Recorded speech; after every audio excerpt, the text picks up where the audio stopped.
C'est parti, Mbote Nabino, Balandignos, Bossolo Télévision. Plaisir de vous retrouver encore ce matin devant vos petits postes téléviseurs dans le cadre de ce grand rendez-vous de la haute facture Bossolo Politique. Ce programme a une audience très populaire, suivie de partout à travers la République et le monde en général, parce que Bozona Nabisope, Bozona Bujumbura, na Malawi. Vous suivez également depuis Cameroun, Bozana Bénin, en Mauritanie, en Afrique du Sud, à Johannesburg, Topé Binombote, Bandekwa Cape Town. Mais vous suivez également depuis Londres, Belgique, Allemagne, Qatar, partout où vous êtes habitués à suivre également en ligne. Vous pouvez continuer à suivre la page Facebook et puis na YouTube. Nous sommes en direct, messieurs et dames, à Kinshasa, Mbujimai, Kananga. Vous êtes à Kolwezi, à Lubumbashi. Vous suivez depuis Congo Central. Merci encore une fois pour la fidélité et la confiance que vous ne cessez d'accorder à votre chaîne préférée, Bossolo Télévision. Alors, Tukutani Lelo, on aura 3 émissions aujourd'hui. La première émission, ça sera avec monsieur Isidore Kwanja, directeur national de 9e G de la francophonie. C'est avec lui que nous allons tenir la première émission. Et il y aura une émission en 30 minutes qui intervient juste après. Puis on aura la pause à partir des 17h. Je reviendrai ici avec monsieur Chekomba, candidat président de la République aux élections 2018. Il sera spécialement notre invité à partir des 17h30. Mais avant cela, Sabino, information du jour comme d'habitude. Le gouvernement congolais suspend l'octroi des visas pour les provinces sous état de siège. Goma, dépréciation du franc congolais face au dollar américain sur les marchés. Ituri, plus de 100 morts recensés dans les attaques des milices en un mois. Kwilu de corps en décomposition à la morgue de la ville de Bandundu. Élection 2023, nous sommes très déterminés que cela se fasse dans le délai. Ça, c'est Mbosso, président de l'Assemblée nationale. Kisangani, plus de 6770 enfants attendus pour la vaccination contre la rougeole en zone de santé de la Tchopo. Agression de la RDC à Mombasa. L'M23 promet à Uhuru Kenyatta de poursuivre un retrait ordonné des territoires conquis et adhérer à un cessez-le-feu strict. Incertitude sur le retrait du M23. Les sociétés civiles du Nord Kivu et Sud Kivu menacent d'appeler la population au soulèvement. Kasaï central. Un détenu décède à la prison centrale de Kananga pour cause des maladies. Monsieur Olivier Kamitatou accuse le régime de Tshisekedi de cacher son mauvais bilan derrière les discours racistes et haineux. Alerte sur un attentat à Kinshasa, un fake qui vise à créer une panique au sein de la population. Ça, c'est Patrick Mouya, porte-parole du gouvernement, qui l'a dit depuis hier. Violence des Kwamouth, la police invite les déplacés à retourner dans leur village. Avant-dernière information, Félix Tshisekedi assistera ce vendredi à la vente du premier lot d'or dans le cadre de la coopération économique avec les Émirats Arabes Unis. Dernière information, Kasaï Central arrivé à Chimbulu, des matériels de construction de la route Kalamba-Mbuji-Kananga. Allez, on a fini. Nous attendons également Olivier Kamitatou Bossolo dans les jours à venir. Il n'a qu'à venir nous donner également sa position politique actuelle. Nous savons qu'il est de l'ensemble, mais il y a lieu de l'inviter pour discuter avec monsieur Olivier Kamitatou. Nos portes restent ouvertes. Alors, tout bandali solo na monsieur Isidore Kwanja. Je rappelle, Kwanja est directeur national de 9e G de la francophonie. Monsieur Isidore, bonjour, bienvenue et bonne année. Merci beaucoup et Hervé à vous autant. Merci pour la toute première fois. L'émission à Lingala. Vous allez faire de votre mieux.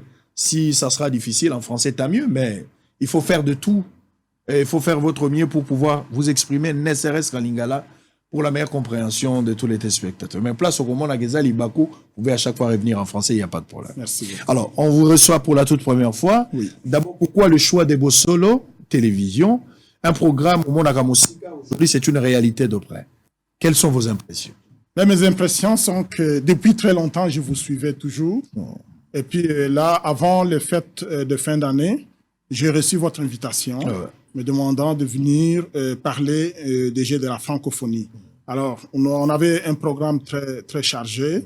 J'ai promis que l'année prochaine, je viendrai. Et donc, j'ai présenté ma disponibilité pour venir parler de cet événement qui est important que les pays s'apprêtent à organiser d'ici 6 mois et demi. C'était important que vous soyez là parce qu'il y a eu pas mal de zones d'ombre qu'il fallait peut-être éclairer l'opinion par rapport à un certain nombre de choses qu'on va essayer de parler tout à l'heure, tout au long de cette émission. Oui. Donc, vous participez à Bossolo pour la toute première fois, mais vous êtes déjà un téléspectateur de Bossolo. Vous appréciez ce que nous faisons? Depuis très, très longtemps. Vous appréciez les travail? J'apprécie parce que c'est la vérité, comme on dit, Bossolo, la politique, donc Tozako Loba Bossolo. Et puis, c'est une chaîne qui est très suivie, surtout à l'étranger, et c'est vraiment très, très suivi. Et moi, ça fait très, très longtemps que je vous suivais. C'est vraiment un plaisir pour moi de vous voir en face. Parler de la politique à Lingala, vous pensez que c'est une humiliation, de la valeur ou une considération? C'est de la valeur, parce que c'est notre langue nationale, bien que j'ai peut-être des difficultés à m'exprimer correctement. À Lingala. Mais c'est notre langue nationale, et faire une émission en langue nationale, ça atteint un plus grand nombre d'audiences, de personnes. Et donc, c'est vraiment une bonne chose, c'est une valeur, moi, je pense. Si vous avez du mal à parler un tout petit peu lingala, c'est justement parce que beaucoup de gens vous accusent d'être canadien. Non. À base. Et du fait que vous n'êtes pas aussi de la nationalité congolaise d'origine, vous êtes canadien selon... Je parle très bien Chiluba. Si tu veux, on fait l'émission Chiluba. C'est correct pour moi. Oui, donc, je suis de la famille des chefs coutumiers. Le nom Kwanja, mon grand-père, c'est un chef coutumier du Kasaï. Mais de quelle nationalité? Vous êtes canadien aujourd'hui? Écoutez, au Canada, les nationaux, ce sont les Indiens. Tout le monde là, ce sont des immigrants. Au Canada, il n'y a pas... Donc, les seuls Indiens qui sont les nationaux. Donc, moi, je suis congolais, je suis de nationalité congolaise, je suis de la famille des chefs coutumiers. Mon grand-père est un chef coutumier du Kasaï. Donc, vous vous rejetez en bloc, c'est que vous accusez... Les gens peuvent dire tout ce qu'ils peuvent dire, mais je vous dis que moi, je suis du Kasaï, je suis de la famille des chefs coutumiers. Oui. Alors, on va parler de votre travail. Pour la première fois, Bato Baebiote, Bato Bazomonayo, pour la toute première fois, ils n'ont aucune idée sur vous, peut-être la responsabilité que vous avez aujourd'hui, mais par rapport à vous-même, qui êtes-vous? Isidore Kwanja. Parlez-nous de vous. Je vais parler de moi, mais j'aime pas souvent le faire parce que ça me prend beaucoup de temps. Mais je vais dire brièvement que je suis diplômé de l'Université catholique de Louvain. J'ai fait les études de développement à Louvain. Puis, je suis allé à l'Université libre de Bruxelles, où j'ai fait également une autre maîtrise en coopération au développement. Puis, je suis allé à l'Université Saint-Louis de Bruxelles, où j'ai fait une maîtrise en droit international des droits de l'homme. Puis après ça, je suis allé au Canada, où j'ai fait une maîtrise à la prestigieuse école d'administration publique. Puis après, j'ai fait une autre maîtrise en sciences politiques et relations internationales à l'Université d'Ottawa. Puis je suis retourné à l'École nationale d'administration publique parce que là, j'ai fait l'option pour analyste politique. Puis j'ai fait une autre maîtrise en gestion des organisations publiques à l'École nationale d'administration publique. Puis j'ai fait un diplôme d'études supérieures en éthique publique à l'Université Saint-Paul. C'est une grande université catholique à Ottawa, au Canada. Et je suis doctorant en philosophie à l'Université Saint-Paul d'Ottawa. Mais en plus de ça, dans le cadre de mes activités, j'ai travaillé, je pense, à peu près une quinzaine d'années, j'approche une vingtaine d'années, à l'administration publique canadienne. J'étais conseiller aux affaires étrangères et je me suis occupé notamment de l'Afrique centrale. J'ai travaillé également au ministère de l'Environnement où je me suis occupé aussi toujours de l'Afrique centrale et en ce moment-là, je travaillais sur les questions des changements climatiques. Mais j'ai aussi longtemps travaillé et écrit sur la francophonie. Donc, si je suis arrivé ici, ce n'est pas par hasard. C'est parce que si vous tapez mon nom, mon CV est là, vous allez lire tout ce que j'ai fait dans ma vie. Vous n'êtes pas arrivé ici par une recommandation. Je vous dis que j'ai... Par rapport au favoritisme, par rapport à un mentor politique. Je n'aime pas parler de moi. Je vais vous dire une chose. En 2017, j'ai été mandaté ici en République démocratique du Congo par l'ancienne secrétaire générale de la francophonie, Madame Michaël Jean, pour faire le suivi du processus électoral en République démocratique du Congo. J'étais logé ici à l'hôtel Pullman où j'ai eu des rencontres. J'ai transmis les messages de la secrétaire générale de la francophonie au vice-premier ministre et ministre de l'Intérieur de l'époque, qui est devenu par la suite candidat président de la République. Un message que j'ai transmis en présence de qui? De son vice-ministre, du numéro 1 de l'ANER, du numéro 1 de la police nationale, du numéro 2 de l'ANER, de la DGM. Ces messages de la secrétaire générale, c'était pour dire les élections doivent se passer dans de meilleures conditions. J'ai fait passer ces mêmes messages. J'étais accompagné du général Siaka Siangare, qui était l'expert de l'OIF sur les questions électorales. J'ai transmis ces messages également au ministre des Affaires étrangères. Les images sont là. J'ai transmis les messages à la ministre des Droits humains. J'ai eu des séances de travail avec le président de la CENI pour les transmettre le message de l'OIF que les élections doivent se passer dans des conditions apaisées. Et j'ai fait ce travail-là. Je ne peux pas me vanter, mais je pense que j'ai apporté ma petite contribution au processus électoral qui s'est passé de façon apaisée. J'ai travaillé longuement sur les questions qui touchent à la réforme de l'administration publique. Je suis venu ici avec ce projet pour réformer l'administration publique parce que j'ai estimé, après l'élection du président de la République, que la meilleure façon de mettre en œuvre les politiques publiques élaborées par le président de la République, ça passe par la réforme de l'administration publique. Et j'ai amené un projet qui avait même trouvé des financements, mais qui malheureusement n'a pas été mis en œuvre. J'espère qu'un jour, je vais le mettre en œuvre ici dans ce pays. Et j'estime que c'est vraiment important. Donc, j'ai un passé, j'ai fait énormément de choses, mais je n'aime pas en parler.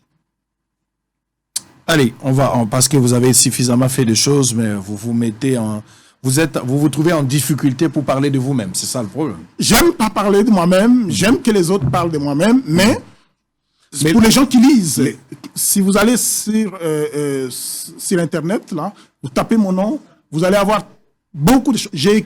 Je peux vous dire, j'ai écrit une 50aine d'articles sur la francophonie. Mais les autres là qui vous placez votre confiance vous accusent de beaucoup de choses. On va en parler tout au long de cette émission. Nous sommes en direct, messieurs et dames, fidèles téléspectateurs. Vous êtes en ligne, vous êtes sur Facebook, sur YouTube. Vous pouvez réagir à travers le numéro affiché au bas de votre poste téléviseur. Alors, vous avez été désigné par le chef de l'État, monsieur Félix Tshisekedi, oui, comme directeur national de 9e jeu de la francophonie. Oui. Vous avez remplacé monsieur Chiyoyo, oui, Freddy. Oui. Alors, lorsque vous êtes arrivé, quel était l'état des lieux, des préparatifs des CG lors de votre prise de fonction? Je dois dire que j'ai été nommé le 22 octobre. J'ai fait la remise-reprise avec mon prédécesseur, c'était le 8 novembre. Monsieur Freddy Chiyoyo. J'ai trouvé une situation catastrophique. Catastrophique. Catastrophique, je dis bien les mots. Ce n'est pas ce qu'il a dit quand il est J'ai dit que j'ai trouvé la situation catastrophique. Je suis entré dans mon bureau. Tout ce que j'ai trouvé dans mon bureau, c'est une chaise et une table. Point. Pas un papier comme ça, pas un crayon. C'est ce que j'ai trouvé. Lors de la remise-reprise, j'ai reçu juste une farde comme ça, un classeur comme ça, de quelques correspondances. C'est tout ce que j'ai trouvé. Les caisses étaient vides, complètement vides. J'ai trouvé les employés impayés depuis 4 mois. En tout cas, c'est que j'ai trouvé sur place. Parce que M. Chiyoyo, excusez-moi, M. Chiyoyo nous a dit ici qu'il n'avait rien reçu du gouvernement congolais. Ça, je ne sais pas. Ça, je ne sais pas. Ben ouais, mais voilà. Mais moi, c'est qui justifie que les agents soient impayés et que vous ne trouvez rien dans ce bureau parce qu'il n'y a jamais eu un budget mis à sa disposition. Vous m'avez demandé qu'est-ce que j'ai trouvé. Allez, je vous dis ce que j'ai trouvé. Donc, j'ai trouvé les employés impayés. J'ai trouvé les caisses vides. J'ai trouvé un certain nombre de personnels qui n'avaient pas un statut, c'est-à-dire qui n'était ni nommé, ni payé, mais qui était là dans les couloirs. C'est ça la réalité que j'ai trouvée en arrivant. Mais vous êtes arrivé. Parce que je suis arrivé. Parce que vous n'avez rien trouvé. Et depuis que vous êtes arrivé, le constat était amer selon vous. Alors, qu'est-ce que vous avez décidé de faire et qu'est-ce qui a déjà été fait? Parce qu'on a appris que le gouvernement a mis suffisamment de moyens à votre disposition. À l'heure actuelle, depuis votre arrivée, qu'est-ce qu'on peut retenir de votre actif? Ce que vous pouvez retenir de mon actif, d'abord, c'est le fait que quand je suis arrivé, la première chose que j'ai faite, c'est d'élaborer un budget, de le présenter au gouvernement. Effectivement, je l'ai fait et le gouvernement a commencé à mettre des moyens sur le plan organisationnel, parce qu'il faut faire la part des choses. Quand je suis arrivé, la situation était tellement catastrophique que le Premier ministre avait mis en place des commissions pour évaluer la gestion de l'équipe précédente. Il y avait une commission qui s'occupait essentiellement de la construction des infrastructures. C'était mené par le ministre en charge des infrastructures. Il y avait une autre commission qui s'occupait de l'organisation, donc de la gestion de la gouvernance, qui était pilotée par le ministre de l'intégration régionale et la francophonie. Les rapports qui a été présentés au gouvernement étaient tels que toute la partie infrastructure a été confiée au ministère des ITPR, qui ont réexaminé tous les contrats que mon prédécesseur avait signés pour signer de nouveaux contrats, parce qu'on a reproché un certain nombre de choses dans la signature de ces contrats. Et nous, en tant que directeur national du CNJF, on avait que la partie organisation DG. Et dans l'organisation DG, il y a une ordonnance qui établit clairement comment le travail doit se faire. C'est-à-dire que dans l'ordonnance, il y a 2 départements, parce que les Jeux de la francophonie, c'est le sport et la culture. Donc, il y a 2 départements, il y a le département des sports et le département de la culture. Il y a 13 commissions, dont notamment la commission qui s'occupe de l'hébergement, de la restauration, du transport, de la sécurité, des infrastructures, du bénévolat, des billetteries, ainsi de suite. Donc, le travail que nous avions à faire avec les équipes que j'ai trouvées sur place, c'était de préparer comment nous allons accueillir les athlètes, où est-ce que nous allons les loger, comment ils seront nourris, quelles sont les mesures que nous allons prendre pour assurer leur sécurité, ainsi de suite. C'est ça le travail que nous faisons et c'est ce que nous faisons jusqu'aujourd'hui. Mais en plus de ça, malgré le fait que toute la gestion des infrastructures relève du ministère des ITPR, nous faisons les suivis parce que nous avons l'obligation d'organiser les Jeux et nous devons nous assurer que les infrastructures seront là, prêtes pour organiser ces Jeux du 28 juillet au 6 août 2023. Donc, le travail que nous faisons au quotidien, c'est de faire les suivis, de descendre régulièrement sur le terrain, de rencontrer les entrepreneurs, de voir l'évolution des travaux et de faire les rapports au gouvernement pour que tous les moyens qui doivent être mis à disposition soient effectivement mis à disposition pour que les Jeux aient lieu comme prévu. Parce que vous avez dit que lorsque vous êtes arrivé, vous avez trouvé les agents impayés pendant plusieurs mois. Oui. Alors, selon les informations, je ne dirais pas qu'on nous accuse, on vous accuse, il y a des informations qui tombent en disant que vous payez $26 aux agents comme transport et $30 et $50 pour le logement. Vous pensez que vous avez amélioré les conditions de vie de ce travailleur? Bon, ils disent qu'on paye les transports et le logement, mais ils disent pas combien on les paye. Je pense pas qu'ils sont malheureux. Je suis arrivé, j'ai immédiatement réglé leur situation d'impayement. Aujourd'hui, depuis que je suis arrivé au mois de novembre, jusqu'aujourd'hui, ils n'ont aucun retard de paiement. Est-ce que la tension salariale est respectée? La tension salariale est respectée. Je vous dis que mes employés ne sont pas malheureux. Les salaires, je ne peux pas les dévoiler ici combien ils gagnent, mais je pense qu'ils ont un salaire suffisant. Vous en avez au total combien comme agent? Y compris moi-même, nous sommes 151.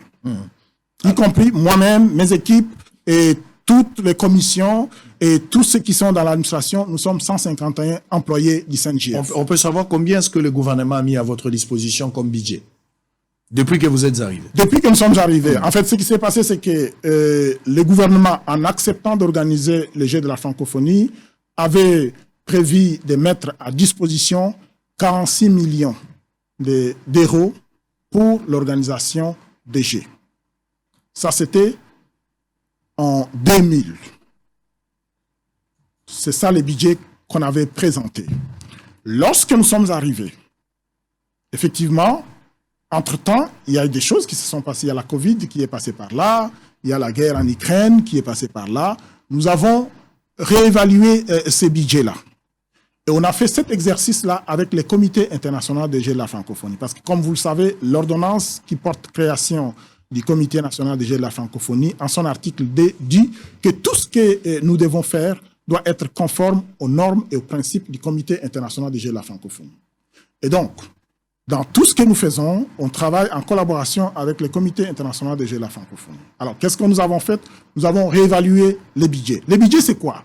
Les budgets, c'est une somme de plusieurs rubriques. Il y a la rubrique pour le logement, pour le transport, pour la santé, pour la sécurité, ainsi de suite. La somme de tout ça, c'était, nous sommes arrivés à un budget de 6 900 000. Au jour d'aujourd'hui, nous avons reçu en tout et pour tout, si j'ai bonne mémoire, c'est 24 millions. Ah, vous avez déjà reçu. Nous avons déjà reçu. Sur les 46 millions? Oui, sur les 66 900 000, qui est le budget qui a été approuvé par l'OIF et le Comité international des Jeux de la francophonie. Nous avons déjà reçu 24 millions jusqu'à date. Donc, le gouvernement a commencé à débloquer ou à vous servir, c'est juste quand vous êtes arrivé. Avant vous, les gouvernements, parce que vous assumez également l'actif et les passifs. Non, pas... avant notre arrivée, le gouvernement a mis des moyens. Combien, par exemple? Parce pour chiffrer 24 millions, c'est-à-dire que vous avez tenu compte aussi du passé. Non, en fait, ce qui est arrivé, c'est que moi, je veux vous dire que ce que moi j'ai fait, depuis que je suis arrivé, c'est comme si les jets commençaient en ce moment-là. C'est comme si les jets commençaient en ce moment-là. Est-ce qu'il y a eu des tournements avant vous? L'IGF a fait ce travail-là. Posez la question à l'IGF, il a fait ce travail-là, il a toute l'information. Mais vous avez été invité par l'IGF? Moi, quand je suis arrivé, quand j'ai vu cette situation, j'ai émis le souhait d'inviter l'IGF chez nous. Mais heureusement, depuis le mois de février, l'IGF est arrivé chez nous. Au jour d'aujourd'hui, nous sommes avec l'IGF depuis le mois de février à aujourd'hui. Ils avaient la première mission de faire l'évaluation de la situation. Ils ont fait l'évaluation de toute la situation. Ils ont présenté les rapports. Puis après, on leur a confié la deuxième mission d'accompagnement. La mission d'accompagnement, c'est quoi? C'est que chaque semaine, donc nous allons faire une programmation de qu'est-ce que nous allons dépenser. Nous faisons un plan de décaissement. Nous disons, par exemple, nous allons dépenser pour telle activité, pour telle activité, pour telle activité. On présente ce plan de décaissement à l'IGF. Pour acheter même une aiguille, nous devons avoir l'autorisation de l'IGF depuis le mois de février. Chaque semaine, on présente, l'IGF approuve, il y a des dépenses qu'il approuve, il y a les dépenses qu'il n'approuve pas. Ce sont les dépenses qui sont approuvées que nous exécutons. Et ça, c'est depuis le mois de février, jusqu'à ces jours. Donc, nous sommes là avec l'IGF depuis. On n'a jamais... Moi, je n'ai pas de problème avec ça parce que je travaille en toute transparence. Est-ce que, avant vous, question de traçabilité, oui. Je reviens à la question, le gouvernement a-t-il donné de moyens? Le gouvernement a donné des moyens. Parce que dans les rapports, les quelques éléments des rapports... Parlons de ce rapport, d'ailleurs. Justement, les éléments des rapports, bon, en fait, ils ne m'étaient pas destinés, mais j'ai eu quand même certaines informations parce qu'on m'a posé un certain nombre de questions. Notamment, je me rappelle, dans les rapports, dans la première mission que l'IGF a faite, ils m'ont demandé de justifier 500 000 que mon prédécesseur avait reçu du ministère des Sports. Donc, c'est que, en fait, le problème, c'était juste que il n'y avait pas un budget comme nous l'avons maintenant. Mais tous les ministères concernés, notamment le ministère des Sports et d'autres ministères, mettaient de l'argent pour le fonctionnement du comité national. Dans les 500 000 $. Dans les 500 000 qu'on m'a demandé de justifier, c'est que je n'ai reçu aucun document lorsque j'ai fait la remise-reprise avec mon prédécesseur. Allez, nous sommes en direct, messieurs et dames, fidèles téléspectateurs. Bossolo Télévision, je rappelle que nous avons reçu pour vous, messieurs Isidore Kwanja, directeur national de 9e G de la francophonie. Il est avec nous pour éclairer l'opinion par rapport à toutes ces questions liées à cette organisation. C'est dans 6 mois que Géo et Kobanda. Donc nous avons l'obligation d'avoir toutes les informations précises autour de cette organisation. Alors, vous avez effectué une descente avec le Premier ministre. D'abord, c'était votre descente à vous, mais il y a eu aussi le Premier ministre. On va prendre en image les directeurs nationaux, la francophonie Isidore que vous êtes. Vous avez visité les différents sites qui abriteront les Jeux de la francophonie à Kinshasa. Ensuite, on se retrouve après pour avoir une idée, après votre descente, quel sentiment avez-vous après avoir visité, est-ce que vous êtes satisfait? Il y a encore beaucoup de choses. Est-ce que vous regrettez? On le saura juste après cet élément. En image, on se retrouve après. À 10 mois du début de la 9e édition du Jeu de la francophonie qui se tiendra à Kinshasa, les travaux de construction et de modernisation des différentes infrastructures qui vont abriter la 9e édition du Jeu de la francophonie évoluent sur toute l'étendue de la capitale malgré les temps qui restent. Tout a commencé par les gymnases La Police dans la commune de Lingwala où s'est construit un grand centre sportif pour tous les sports des combats. Cette infrastructure est un don du gouvernement japonais aux Congolais pour ces Jeux de la francophonie qui a une capacité de plus de 8000 places assises selon les ingénieurs trouvés sur place. Cet espace pourra accueillir 5 activités sportives sur 9 prévues dans le cadre des Jeux de la francophonie, dont les judo, tennis de table, karaté, basketball et nzango. Le directeur national des Jeux de la francophonie, M. Isidore Kwanja, donne ici les explications. Vous êtes venu voir cette infrastructure qui a été visitée par les groupes des ambassadeurs des pays membres de la francophonie qui l'ont appréciée. Puis à des reprises, les experts du Comité international des Jeux de la francophonie sont également venus voir cette infrastructure. Cette infrastructure est multisport. Nous pouvons accueillir sur les 9 activités sportives qui sont prévues dans le cadre des Jeux de la francophonie, nous pouvons accueillir jusqu'à 5 activités, comme le judo, comme le tennis de table, comme le basket. On peut également l'utiliser pour la lutte libre. Sur les sites du Stade des Martyrs, il y a notamment plusieurs espaces pour les activités sportives. Le gymnase jumelé basketball, qui a une capacité de plus de 5000 places assises, un autre centre sportif et des judo, y compris le Stade de Martyrs. Selon les ingénieurs trouvés sur place, d'ici le mois de janvier de l'année prochaine, une grande partie de ces travaux sera fin prêt pour accueillir cette 9e édition des Jeux de la francophonie qui se tiendra du 28 juillet au 6 août 2023 prochain. Le Premier ministre Jean-Michel Sama Lukonde a effectué ce mardi 10 janvier une visite de terrain sur les différents sites retenus pour l'organisation des 9e Jeux de la francophonie. Il était question pour les chefs du gouvernement de s'assurer que les travaux soient exécutés en tenant compte des délais, car, a-t-il dit, des équipes de la francophonie suivent et accompagnent les comités d'organisation nationale. C'est pourquoi le Premier ministre décide non seulement d'accroître les suivis techniques et financiers, mais aussi d'intensifier des séances de travail avec les différents entrepreneurs et tous les ministères sectoriels concernés. Avec à ses côtés quelques membres du gouvernement, le gouverneur de la ville-province de Kinshasa et quelques officiels du pays, le Premier ministre a visité notamment les sites du stade Tata Raphaël, du stade de Martyrs, ainsi que celui de la PNC. Au stade Tata Raphaël, tout comme au stade de Martyrs, les travaux sont en cours. Ils seront livrés au gouvernement avant la date fixée, à en croire les responsables des entreprises d'exécution. De part et d'autre, il s'agit de la construction des différentes infrastructures qui devront abriter plusieurs disciplines sportives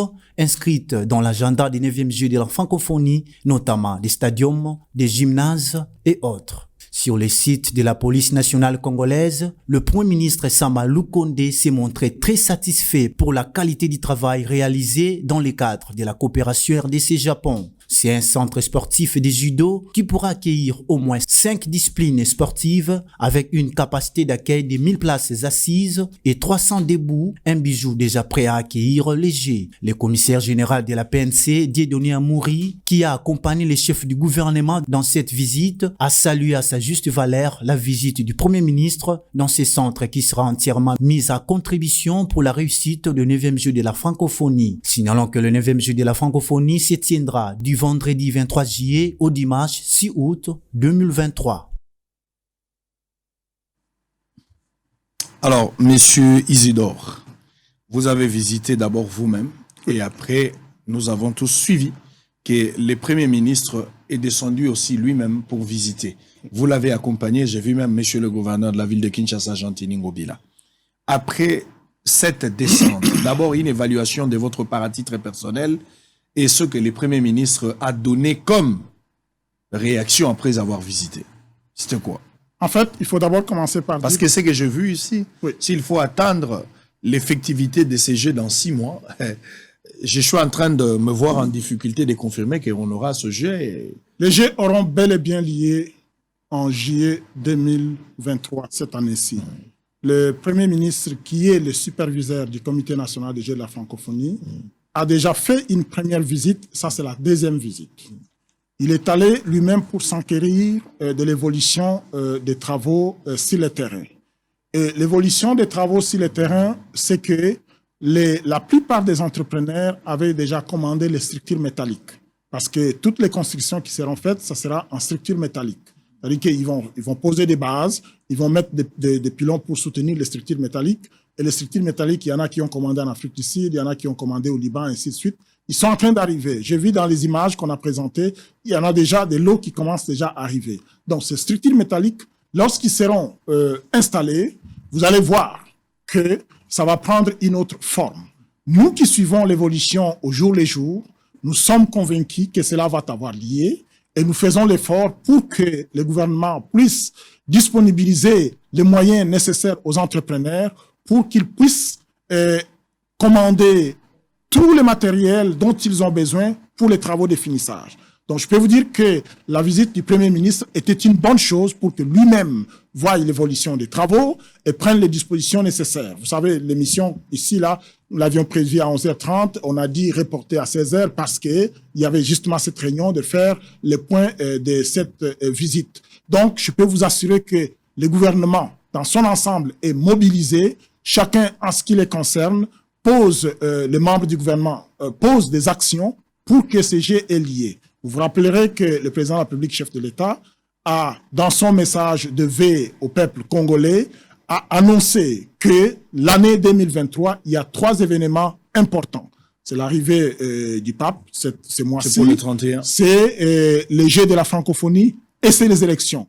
Donc, si vous entendez tout cela, moi, je suis très rassuré parce que je suis les travaux au jour le jour, sur les plans organisationnels, sur les plans de la construction des infrastructures, sur les commandes qui sont déjà faites.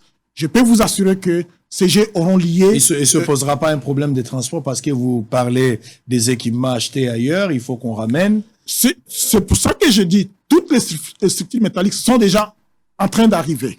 Il y en a qui sont déjà ici à Matadi, il y en a qui viennent par route, qui viennent de l'Afrique du Sud par route, qui sont déjà en train d'arriver ici à Kinshasa. Donc, ce problème-là ne se pose plus. Il n'y a plus de structures qui traînent encore dans les usines. Ils sont en route pour Kinshasa et les jets vont avoir lié en juillet-août 2023. Ça dit vous confirmer qu'il ne se pose aucun problème de temps, il n'y a pas de problème de nombre. Le problème de temps, je vais vous dire, les jets de la francophonie, qu'ils soient organisés dans un pays développé ou dans un pays en développement, ça prend 4 ans pour les organiser. Ok. Nous, on n'a pas eu 4 ans pour organiser.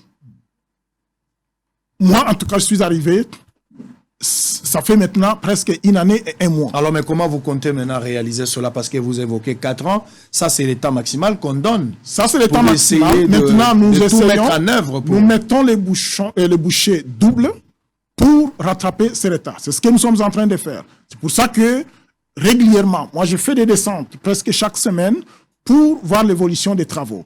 Nous travaillons également avec le comité international sur le plan de l'organisation. Je vous informe que la semaine prochaine, il y a la délégation de l'OIF qui arrive ici à Kinshasa. Il y a la délégation française, la délégation canadienne et la délégation belge qui viennent ici justement pour voir l'évolution des travaux, pour nous accompagner dans le processus de préparatifs de ce 9e jet de la francophonie.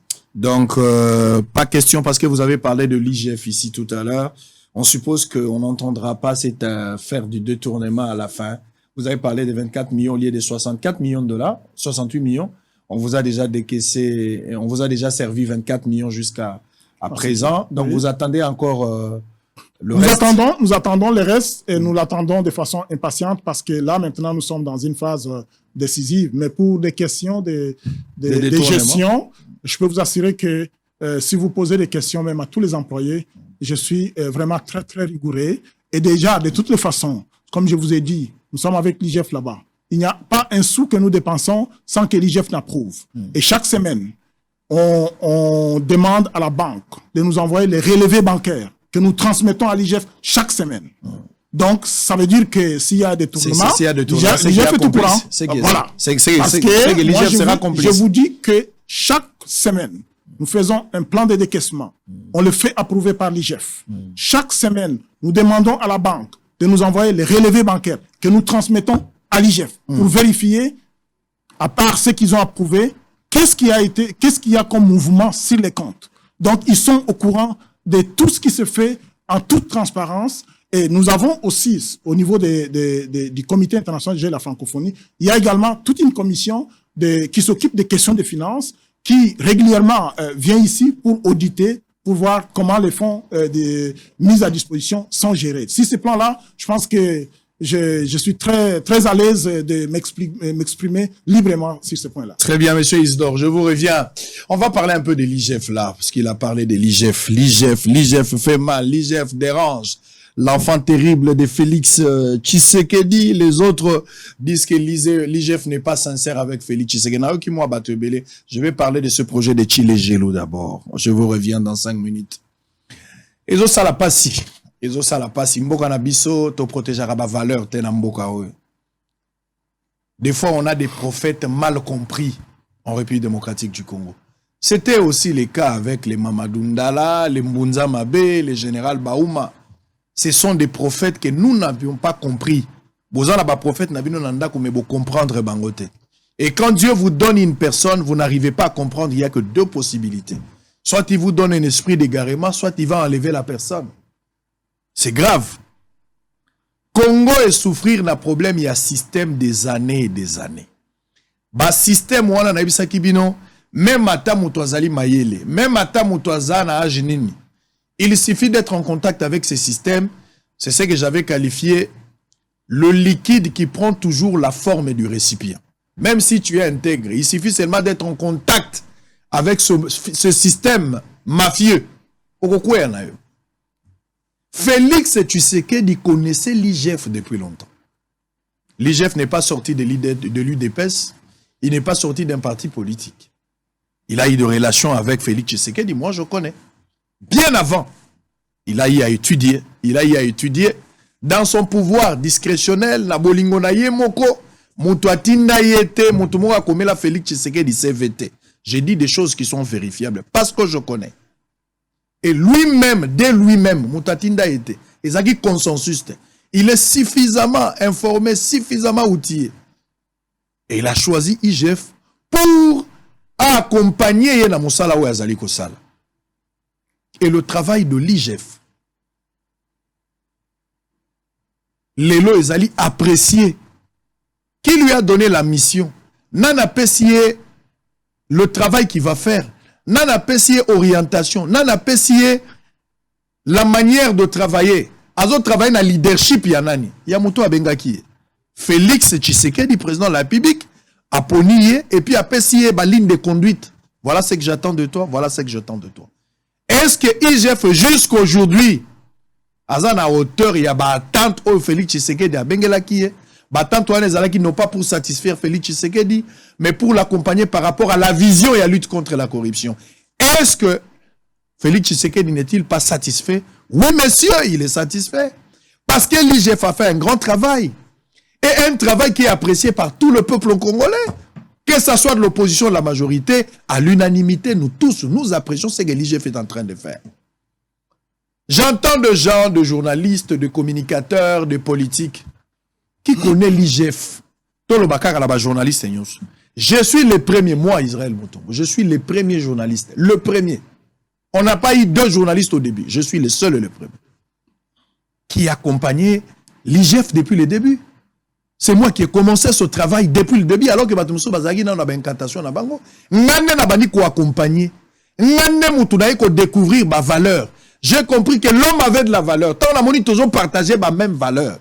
Je me suis associé à ma valeur. Voilà. J'ai dit c'est compatible. Nous pouvons travailler ensemble. Et nous l'avons accompagné. Travail à IGF Lelo Ezali. Tu ne peux même pas douter à cela parce que Lelo, même dans la entreprise, vous avez entendu notre frère dire ici, un accompagnement. Ce n'est pas une cogestion, mais un accompagnement. Et puis ça donne des fruits aujourd'hui. Ni t'étais la vigilance, il y a IGF. dirigé par Félix Tshisekedi, nous devons plutôt être fiers d'avoir un IGF dans notre pays. Nous devons plutôt être contents et fiers de dire que Dieu, tu nous as bénis parce que tu nous as donné un monsieur comme Jules Alinguetti. Nous devons être contents, je parle de Jules Alinguetti. Les gens disent deux choses. C'est que vous devez savoir que tous les voleurs, ils ont la voleur et opposition. Ils ont la voleur ou ils ont le pouvoir. Ils ont tellement de l'amour, le gars la cigarette. Mais ils sont ceux qui ont fait les rapports contre un voleur de l'opposition, les voleurs et des coopérants qui sont au gouvernement vont chercher à tout prix couvrir celui qui est dans l'opposition. Bien qu'il soit voleur. Mais Azamutuna Bango, la profondeur appelle la profondeur.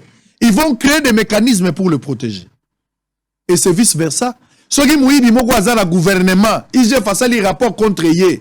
Vous allez voir ceux de l'opposition qui sont aussi des voleurs vont se mettre ensemble comme des pierres dans la pyramide pour protéger leurs propres frères, qui est aussi voleur comme eux. Mais nous devons comprendre que Dieu nous a bénis. Nous avons IGF une fierté, c'est de la valeur. Un travail apprécié par tous. Mais à pilule, IGF faisant le rôle alcool, n'apota bachaka soukalité bachaka alcool, ça fera du mal. Mais c'est pour vous guérir. On ne mettra que de l'alcool. Ça dérange aujourd'hui. Parce que ce monsieur-là travaille bien. Moi, j'étais dans tous les dossiers. J'ai suivi tous les dossiers. Lorsque IGF a attaqué ma carte visa, bato opposition, bazalaki na moi passi. Mais les gens du pouvoir, voici un homme qui peut travailler. Parce qu'il a attaqué bato carte visa. Quand il a attaqué bato ya Bakonga, attaqué Bakonga par rapport à sa gestion EPST, il a attaqué Tony Mwaba qui est de lui de PES, malade de Bandi Place Wana, et Teni Longondo, ministre à sport, Bakonde. Il a attaqué Maman Information Professionnelle, les autres à Bakaïnda. Dossier Nyoso Wana, moi, j'ai participé, j'ai vu. Moi, j'ai vu. J'ai lu les rapports, j'ai vu. Un grand travail apprécié. Moutoumouwa Koya Wate, même Boukangalonzo, quand il a commencé Boukangalonzo, moi j'étais là. On a tous vu ce qu'il a travaillé, de la manière qu'il a travaillé. Et Batounio Soba Sepeli Nango. Mais ceux qui biloko Wana, et Sepeli ici un groupe d'individus, des voleurs, ils vont s'associer soit avec ceux de l'opposition ou ceux de la majorité pour commencer à s'attaquer à l'UGF. Vous attaquez Moto à Zobikissa. Vous attaquez un médecin qui donne un traitement approprié pour arrêter l'hémorragie. Tozan Dengenin, Bissoba Congolais, Tozan Dengenin. Félix Tshisekedi, Boké même plus loin. Oh, IGF faisant la bagarre de Belé. Mais n'a pas si IGF bagarre de Atambola. Je vis de polémique à une certaine période. Laissez-moi parler quand même. Je vis de polémique à une certaine période. Tant qu'il y a une bilo qu'on a na unikin. Abandagi na ifasik. A quelque chose la na unikin. Mais n'a pas ça. IGF de lui-même peut-il se permettre à kamata bagarre de Belé sa Atambola la bango. C'est Félix Tshisekedi n'a pas si bagarre de wana. Il y a des gens qui vont réfléchir, comment se fait-il, il y a dans la bagarre de Belé, c'est Kazo Luka comme président de la République. Quelle bassesse. Obi mutuso kaza la motema mabe. Akobanda ko swani so atana ba niveau moko. Osimbi Bible mazo bisabata mona na munduki. C'est ça la mauvaise foi de Congolais. Quand vous avez des élites, vous avez des personnes qui travaillent, des personnes sérieuses, on n'aime pas ce genre-là. On va chercher des mécanismes. Comment il faut tuer, comment il faut éliminer, comment il faut arrêter l'élan positif et cause de la pour avancement beaucoup. Félix Tshisekedi lui-même le connaissait. Yende a bengiye, yende a pesiye leadership, yende a pesiye musala kosala, yende a pesiye basoda batambola kanaye. Nyonso azo sala, il travaille pour la gloire du maître. Parce que le maître avait une vision et il est en train de l'accompagner par rapport à cette vision-là. Mais un petit groupe de gens insatisfaits, dépassés par les événements, en panne d'imagination, les esclaves Yambongo, parce qu'ils ne sont pas satisfaits. J'ai vu quelqu'un qui m'appelait pour dire, oh non, on ne maîtrise pas IGF, mais vous allez le maîtriser comment? Vous voulez le maîtriser comment? Bon, il faut que les classes pour étudier. Vous allez le maîtriser comment? Donc, vous ne le maîtrisez pas parce qu'il arrête, et pas parce qu'il fait de rapports, ou ils ont mettre les bilans en difficulté, et vous êtes dérangé à cause de ça. Vous allez maintenant commencer à chercher des choses. Apparemment, il combat les chefs de l'État. À Linguet ici, combat vraiment Tshisekedi. Vous êtes sincère avec ce que vous êtes en train de dire? Le risque que ce monsieur a pris, vous pensez qu'il est en train de combattre Tshisekedi? Mais c'est vous qui combattez ce Tshisekedi-là. Vous volez de l'argent. Vous volez de l'argent. Il le combat où? Montre-moi là où il a combattu. C'est vous qui combattez Tshisekedi. Tshisekedi vous a fait confiance d'aller en Boujima et à Kananga, dans la province Naït. Bokena Misolokuna, dossier Tchilejelo. Où en sommes-nous avec ça? Où en sommes-nous avec ça? Je vais vous lire quelque chose. Je vais terminer par là. L'IGF en 2021 a sali alerte. Ngai moko na zana kati ya dossier wana. A sali alerte. Sur makambo Tchilejelo. Babimisi 13 millions de dollars à l'époque. Babimisi 13 millions de dollars. L'IGF dit, tozo mona makambo clair était parce que 4 millions et na misala mais 9 millions zo mona nate. Mbongo zaki na UBA. J'avais fait des reportages na IPEN, na salaki reportage na CA Pont ya Makelele ya Bandalungwa et puis en Mbujimai. To bandaki ko soupçonner déjà 9 millions za ko mona nate. Et quand l'IGF a parlé de ça, Batouandima qui était, heureusement que l'homme est prudent. Moi-même, je détiens encore les documents. Il a fait le constat, c'était l'IGF, Gilles Alinguette avec son équipe. La bonne foi de votre autorité a été trompée dans la conception et la réalisation du projet Tchilejelo. Azako Pesa, Mokonzi Mboka, Azako Ebisana, membre du gouvernement, Azo Ebisana, chef du gouvernement, Boka Ndenge Bazako Yibabino. Kabi, la bonne foi de votre autorité a été trompée par la conception et la réalisation du projet Tchilejelo. En effet, lors de la présentation du projet à votre autorité, les coûts au kilomètre de construction étaient évalués à 350 000 dollars et 500 000 dollars en se basant sur une nouvelle technologie appelée bassématique, utilisant les matériaux en polymètre. Wana batamaye le baye, batamaye le mabe, bakotisi français, baibisi mokondiambo katokotonga. Kilomètre moko na 350 ou bien à 500 000 dollars, na parti à Tchilejelo kuna na Mbujimai. La signature du contrat du projet s'est faite à un coût global de 138 472 350 058 dollars pour 141 km de route, soit un coût moyen de construction de 982 073 par kilomètre au lieu de maximum de 500. Bolobi na chef de l'État Bogotonga 350 à 500 000 le maximum, mais tant que vous avez à 141 km, Bobimisi une affaire à la moyenne, il y a 982 000 au lieu de 500. 482 000 les autres lignes à 1 km. Entre Binona et Lingeti, Nani Azobo Machisekedi, c'est vous. La réalisation aux travaux sur terrain s'est fait sur base d'une technologie rudimentaire qui n'a rien à voir Makambo Baro Baloba qui autorise la technologie bassématique. Les germes d'une escroquerie planifiée étaient déjà perceptibles. Ça, c'est l'IGF Ndazo informé. Les décalages entre les niveaux de financement effectif et les travaux réalisés. La banque UBA a déjà disponibilisé de février en juin 2021 un financement en dollars de 13 millions garanti par les fondaires. À ce jour, l'utilisation des financements se chiffre à 4 millions et à Pamba. Des factures présentées, mais on a encore payé, il s'en dégage un solde de financement disponible, mais non encore consommé de presque 8 millions et quelques, toujours arrondir en gros, dans 9 millions de dollars. Il y a eu déjà des tournements à ce temps-là. C'est grave. L'évaluation technique du projet après 8 mois de son lancement indique, ça c'est l'IGF, sur les 141 km de route prévus pour 3 ans, le résultat ci-après, 2 km de route asphaltée à Kinshasa, après 8 mois de travaux. 6 km de travaux de réhabilitation et colmatage des caniveaux existants sur les 25 km prévus à Mbujimai. 0 km de route asphaltée à Mbujimai. Absence de démarrage des travaux dans les villes de Chikapa, Kabinda, Lusambo, Mweneditu, en dépit des grands panneaux Tchilejelo affichés. En conclusion, les soldes du financement non encore utilisés de 8 938 417 000 paraît théorique, bien que présenté par la banque IBA. Ce montant serait déjà utilisé sous forme de diverses commissions selon certaines indiscrétions. Les conseils d'administration de la banque UBA venaient de révoquer son directeur général et son directeur général adjoint à cause notamment de la mauvaise gestion du financement du projet Tchilejelo. L'existence d'un risque majeur d'un échec programmé du projet si rien n'est fait pour rectifier l'allure prise dans son exécution. Wana IGF Alobi déjà Kala en 2021. On l'a taxé de tout mot, Belzéboul, prince des démons. On l'a insulté, on a tout dit. Mais vous n'avez pas entendu. Vous n'avez pas écouté la voix qui criait dans le désert. Et aujourd'hui, mais ça les autres comme on en a été, Mbongo babimisi lelo à la hauteur de 27 millions de dollars. O ebimi déjà na Tchilejelo. Mbongo eza justifié eza 12 millions ya pamba. 15 millions de dollars na Tchilejelo ezo eba place kelite. Lelo bolingi bo rompre contrat po bozwa contrat mususu. Mais pourquoi vous n'avez pas entendu la personne que vous-même vous avez fait confiance? Il y a une guerre autour du chef de l'État. L'IGF nous dérange. à Sika. Il faut bisoto ça la campagne. On a besoin d'argent. Le gars ici nous fouille. Au moins, une frère à lobby, ton pied, mon pied. Tu veux dépenser même pour la aiguille, c'est l'IGF qui est là. Alors, il faut enlever ce monsieur. Soit il faut faire quelque chose. Il faut changer sa manière de travailler. Ils nous mettent en difficulté. Comment nous, on battra la campagne? Bazoko, ça même, on kondiamboka, soko longo liete, au kozouate. Ok, le seul bilan positif en premier lieu pour Tshisekedi, c'est ce bilan de l'IGF là.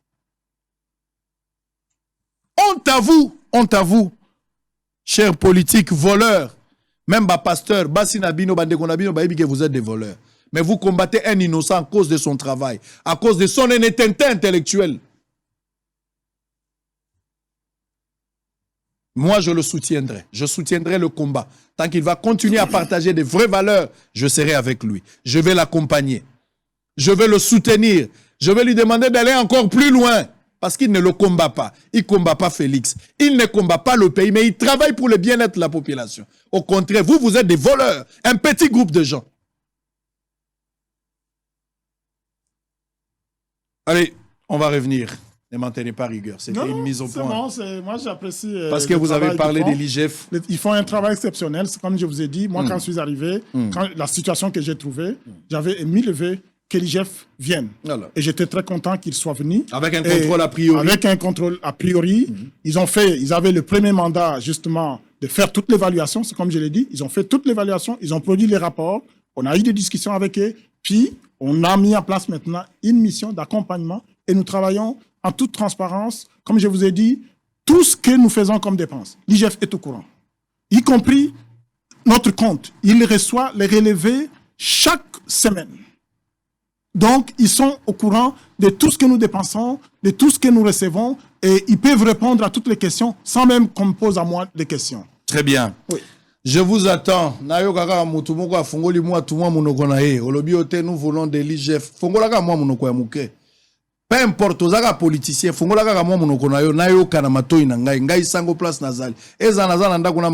même si je suis en déplacement au bureau, avec de preuves tangibles. Tu auras mal. Tu peux succomber de chez toi à la maison. Tu vas voir. Allez, on va continuer pour terminer. Oui.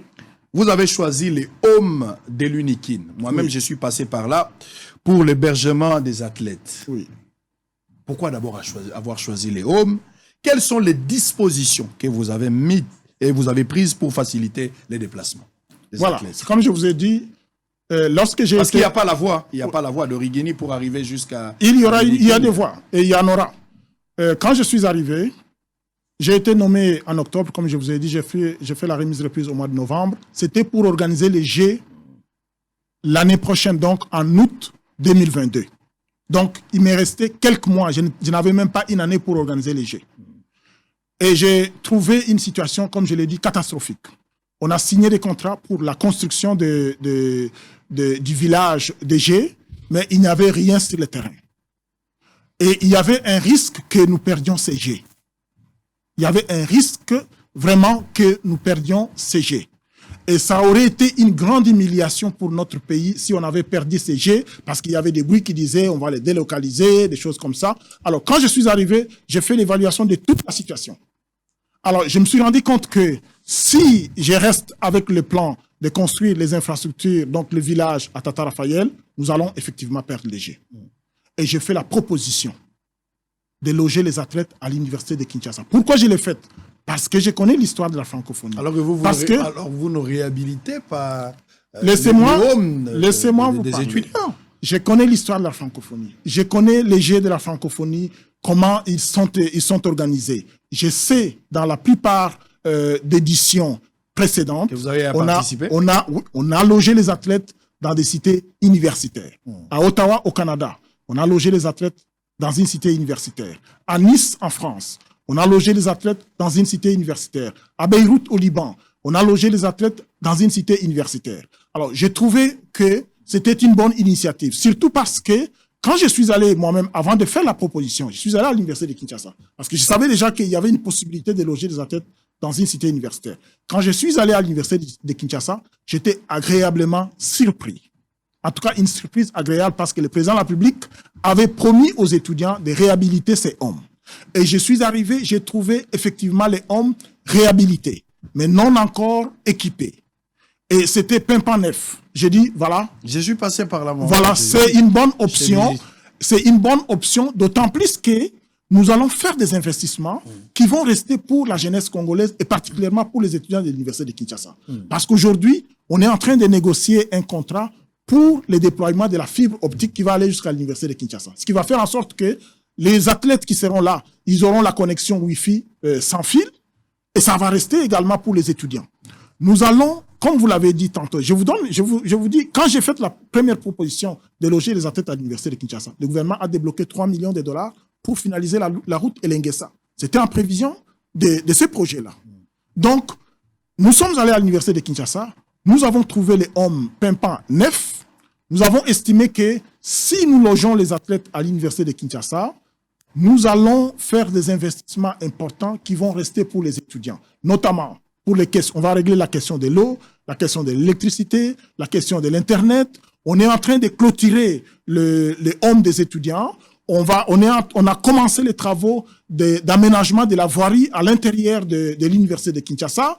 Et il y a un projet de réhabilitation de la route, l'université qui va jusqu'à l'université en tendance. Et puis... Voilà, pour que cette route soit uniquement mise à disposition pour les transports des athlètes. Donc, c'était un bon investissement et je vais vous dire que c'est ça, ce projet-là, de loger les athlètes à l'Université de Kinshasa qui a fait en sorte que nous avions gardé ces jets. Et lorsque il a fallu les reporter pour l'année prochaine, nous avons pensé que c'était quand même, nous avions une année de plus pour finaliser les travaux de construction du village à Tata Raphaël. Mais les travaux n'ont pas évolué comme nous l'aurions voulu. Et donc, nous avons conforté notre position de dire on loge les athlètes à l'Université de Kinshasa. C'est un bon projet. Les investissements qui seront faits vont bénéficier pour des années pour les étudiants. Parce que vous savez, les Jeux de la francophonie, c'est juste 10 jours. Après 10 jours, tous les investissements que nous aurons faits à l'université, ça restera pour les étudiants et pour la jeunesse congolaise. Donc, c'est vraiment un bon projet. C'est stratégique. Voilà, c'était stratégique. C'est avantageux aussi. C'est avantageux aussi parce que c'est notre première université. Et si on peut y mettre des moyens pour le bien de nos étudiants, eh bien, on ne va pas hésiter de le faire. Alors, je vais vous prendre quelques questions parce qu'il y a une lettre anonyme qui a été adressée au chef de l'État. Je vais vous citer tout ce qui a été dit là-bas. C'est à vous de voir. Vous allez appuyer, vous allez rejeter en bloc. Vous êtes libre. Il y a une lettre dans laquelle on vous reproche beaucoup de choses, notamment la tyrannie, recrutement de membres de famille et amis de postes clés, absence de collaboration avec vos adjoints, non-respect des droits des travailleurs. Qu'en dites-vous? D'abord, si je suis venu ici, ce n'est pas pour répondre à un tract. Quand on écrit... vous êtes informé je suis informé, mais quand on écrit au chef de l'État, on doit s'identifier. Si ce qu'on dit est vrai, je ne viens pas ici pour répondre à un tract. Si les gens qui ont écrit ce tract avaient le courage, ils auraient signé ce tract, ils auraient apporté des preuves, et moi je suis prêt à retourner ici sur votre plateau pour un débat contradictoire. Je vous informe que dans mon bureau, vous voyez le monsieur qui est assis là? Très bien. C'est lui qui ouvre mon bureau. C'est lui qui a la clé. Je n'ai pas la clé de mon bureau. C'est lui qui ouvre mon bureau.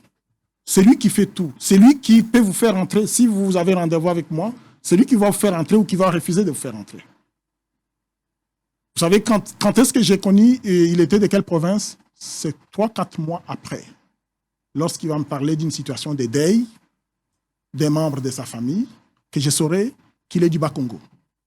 Mais c'est l'homme le plus proche que j'ai. La bouteille d'eau ici, là, si ça vient de lui, je prends.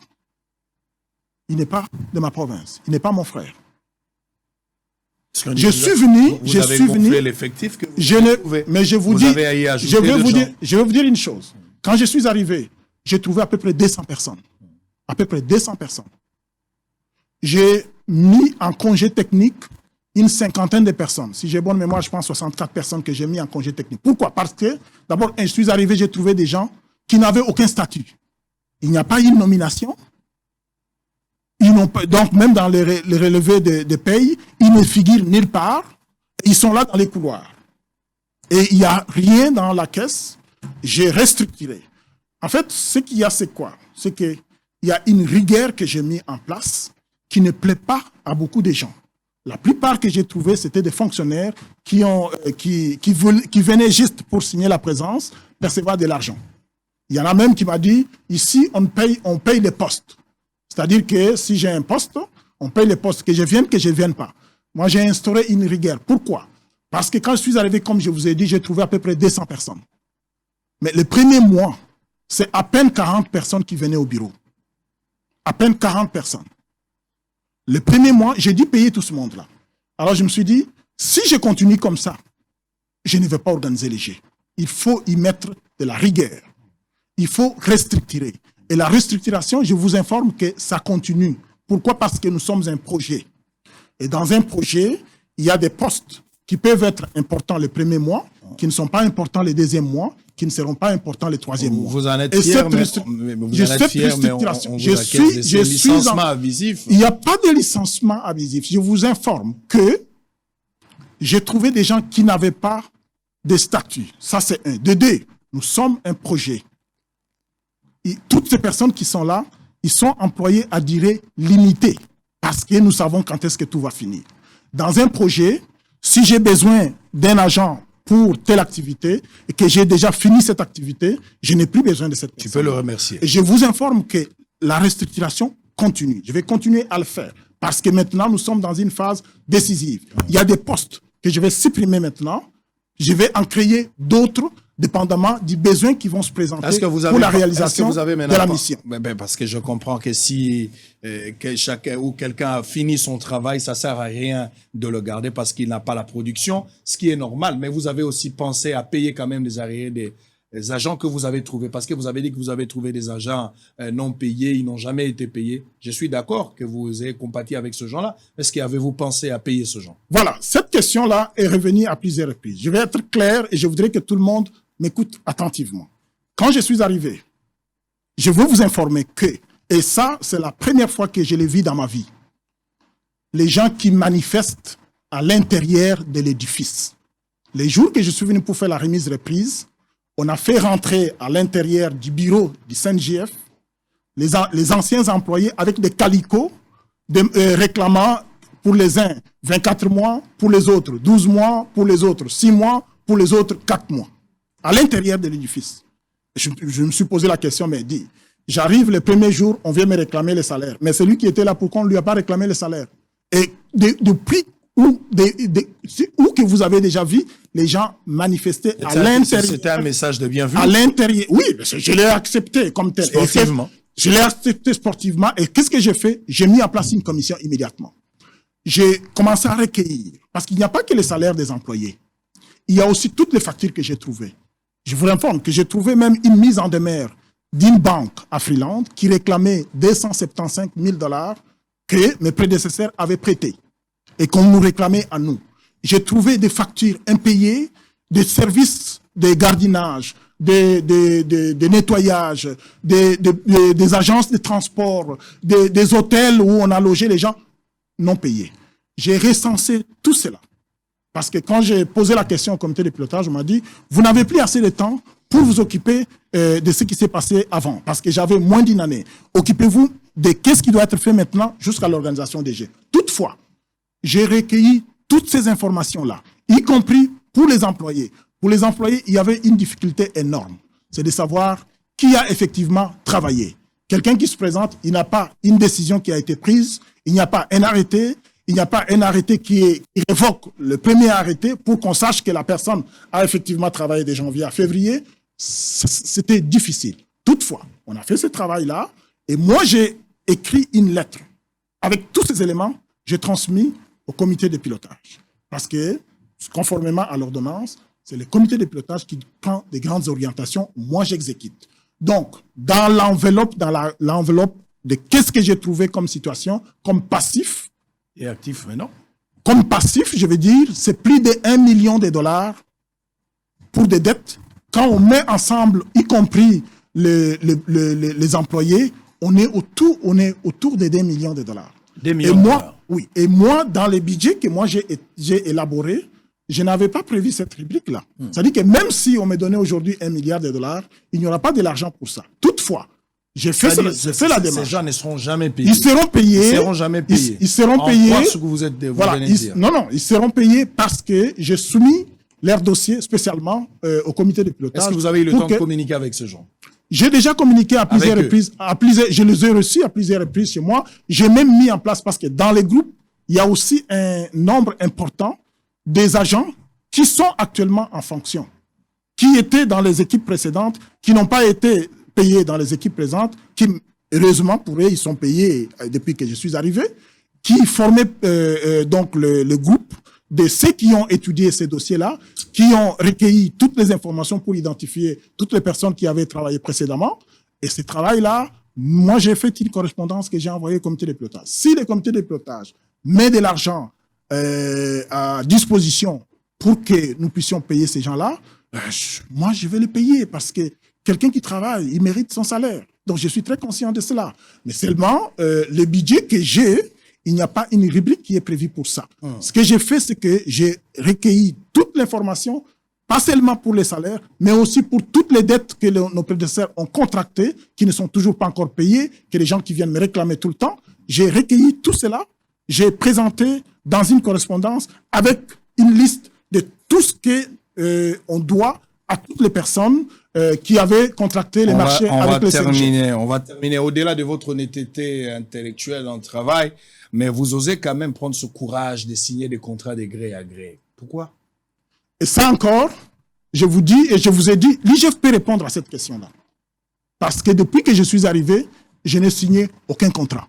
Pour signer un contrat, il y a tout un processus. Nous allons soumettre les plans de passation des marchés à la direction de la DGSMP qui approuve et qui autorise. Jusqu'aujourd'hui, nous sommes dans des processus. On n'a pas signé, que quelqu'un me produise un contrat qui a été signé. Moi, je suis prêt à revenir.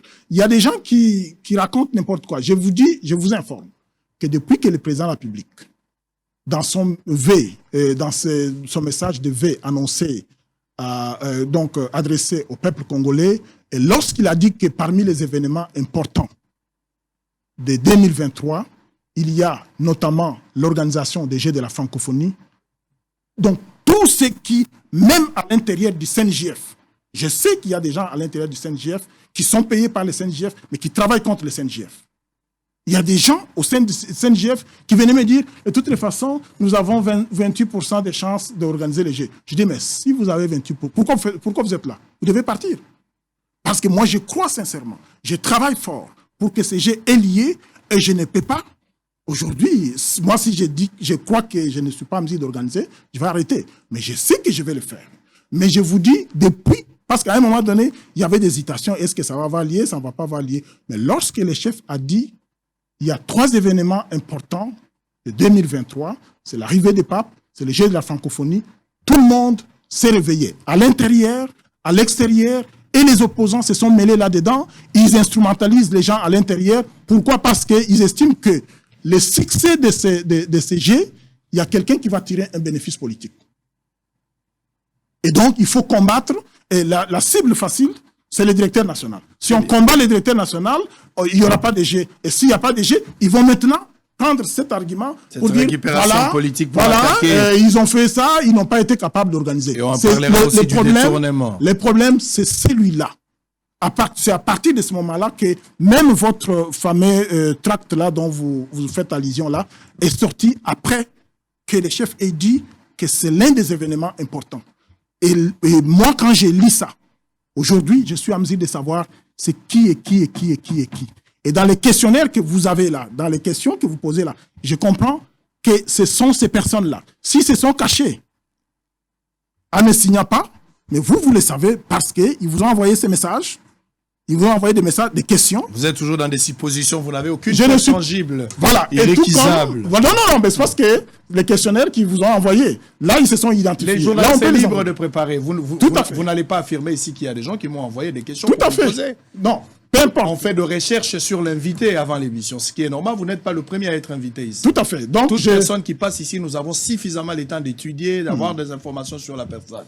Je suis très à l'aise. On vous laisse le temps de pouvoir éclairer par rapport à tout cela. Justement, donc c'est pour dire que Moi, je travaille avec des équipes. À l'intérieur du CNJF, il y a des gens qui travaillent fort, qui sont conscients de la mission que nous avons. Parce que la mission que nous avons, elle est importante pour notre pays.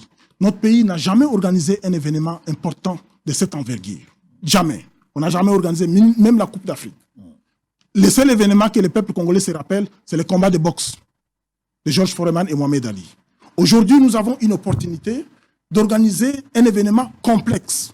Complexe pourquoi? Parce que d'abord, au lieu d'organiser juste une activité, nous organisons 9 activités sportives, 11 activités culturelles. Quelles sont ces activités? Ces activités, nous avons le football, nous avons le basket, nous avons le tennis de table, nous avons le judo, nous avons la lutte libre, la lutte africaine, nous avons le handisport pour les personnes avec handicap, nous avons le cyclisme.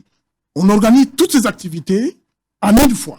Et nous le faisons, et c'est même pas au niveau africain, au niveau continental, c'est au niveau international. C'est tous les 5 continents, c'est 88 pays membres de la francophonie. Donc c'est vraiment important. Le succès de cet événement va faire en sorte que les Congolais vont acquérir une expertise pour pouvoir organiser, par exemple, la Coupe d'Afrique.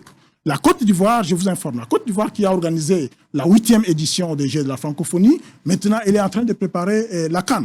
Donc c'est vraiment important pour nous, pour la République démocratique du Congo et pour la visibilité. Et je vous dis, les Jeux de la francophonie ici, là, quand le président de la République a accepté d'organiser les Jeux, c'était pour investir dans les infrastructures sportives. Vous vous rappellerez, quand il a reçu les jeunes dernièrement, il a dit « Je jure devant Dieu et devant la nation que je vous porterai dans mon cœur. Parce que, pour 2 raisons, vous êtes la première richesse que nous avons et vous êtes l'avenir de notre pays. Et pour ça, j'investis pour préparer cet avenir-là. » Et c'est ça qu'il a fait en acceptant d'organiser les Jeux, c'était pour construire les infrastructures. Et ces infrastructures-là vont produire les Mutombo Dikembe, les Didier Mbenga, les Claude Makelele à venir. Il n'y a aucune fondation qui construit, c'est le gouvernement qui construit là-bas, qui réhabilite. C'est l'argent du trésor public. Aucune fondation n'a mis sa main dans la pâte. Voilà, c'est le trésor public qui, jusqu'à date, est en train de mettre les moyens pour la construction des infrastructures. Est-ce qu'il y a des fondations qui nous ont promis? Il y a des fondations? Il y a en fait, ce qu'il y a, c'est que nous devons signer un contrat avec l'OIF pour commencer à faire les lobbies pour chercher les sponsors. Et à partir de ce moment-là, lorsque nous avons des sponsors qui peuvent financer dans un certain nombre de projets. Mais pour le moment, c'est essentiellement l'argent du trésor public qui permet à ce que nous puissions organiser cet événement. Et ce que moi je vais demander au peuple congolais, allez-y, votre dernier mot, c'est vraiment de leur dire très chers compatriotes, nous avons là une bonne opportunité de montrer une autre face de notre pays. Le président de la République est arrivé, il est en train de casser toutes les barrières qui étaient placées devant la République démocratique du Congo. Aujourd'hui, on parle de la République du Congo en bien. Le Jeu de la francophonie, c'est aussi une grande opportunité parce que tous les caméras de 88 pays membres de la francophonie, et pas seulement, de tous ceux qui s'intéressent aux activités sportives, seront tournés ici en République démocratique du Congo, particulièrement ici dans la ville de Kinshasa.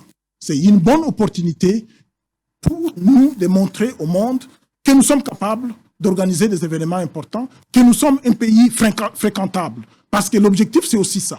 Parce qu'avant, les gens pensaient que non, c'est un pays en guerre et tout ça. Mais à travers cet événement, on va vendre une autre image de la République. On va montrer au monde que nous sommes un pays fréquentable et on va montrer au monde que nous savons organiser des événements internationaux et que nous pouvons organiser d'autres événements internationaux. C'est vraiment important et je veux vous assurer que nous travaillons. Le gouvernement est en train de mobiliser les moyens nécessaires pour que les Jeux aient lié et les Jeux auront lié. Je vous donne donc rendez-vous le 28 juillet au 6 août, ici à Kinshasa. Il n'y aura pas de report. Il n'y aura pas de report. Les Jeux vont avoir lié ici à Kinshasa et nous y travaillons. Très bien. Merci, monsieur Isidore Kwanja Niembo. Merci d'avoir répondu à notre invitation. Je rappelle que vous êtes directeur national de 9e Jeux de la francophonie. C'est moi qui vous remercie. Ça a été un plaisir de partager ce plateau, messieurs et dames, fidèles téléspectateurs. Ça n'est fini pour la première partie.